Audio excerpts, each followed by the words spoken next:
Les 12 et 13 mai dernier, sur l'île de Ré, avaient lieu les Savagers Days, le grand rassemblement annuel des propriétaires de kayaks, mais pas n'importe quel kayak. Ceux à propulsion par les jambes, les fameux Hobby Mirage Kayak, dont la société Savagers est l'importateur exclusif en France.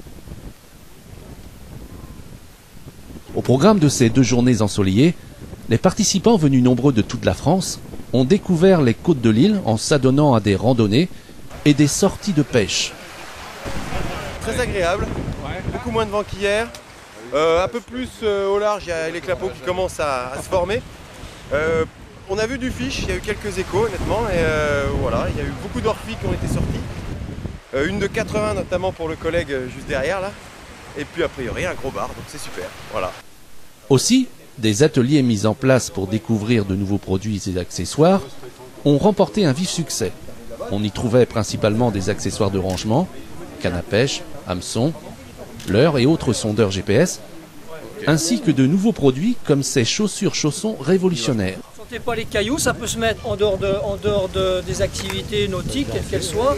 Ça peut être dans des activités sportives, loisirs que vous pratiquez en dehors de vos activités kayak, ou ça peut être autrement sur des bateaux, sur des kayaks, sur des planches à voile, etc. Ces 2 journées se sont terminées par un grand repas festif et des remises de prix. Jean-Pierre François a remporté le premier prix de pêche avec un poisson de 64 cm, suivi de Guillaume Bredel avec un poisson de 58 cm.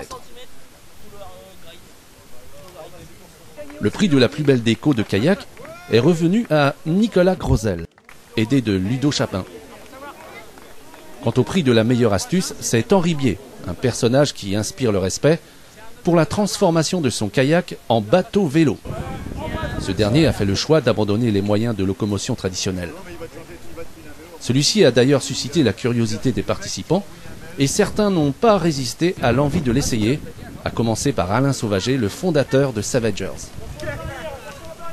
À noter également la participation d'Alain Guillou, photographe et grand amoureux de la mer, qui a présenté un magnifique diaporama de ses plus belles photos. J'ai quand même réussi à faire la photo, enfin, j'ai vu la bague arriver, je me suis dit que ça allait faire ça, et ça a fait ça.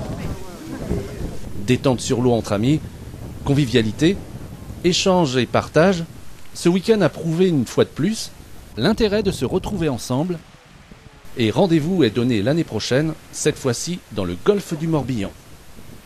Pour les Savagers Day, hip hip hip!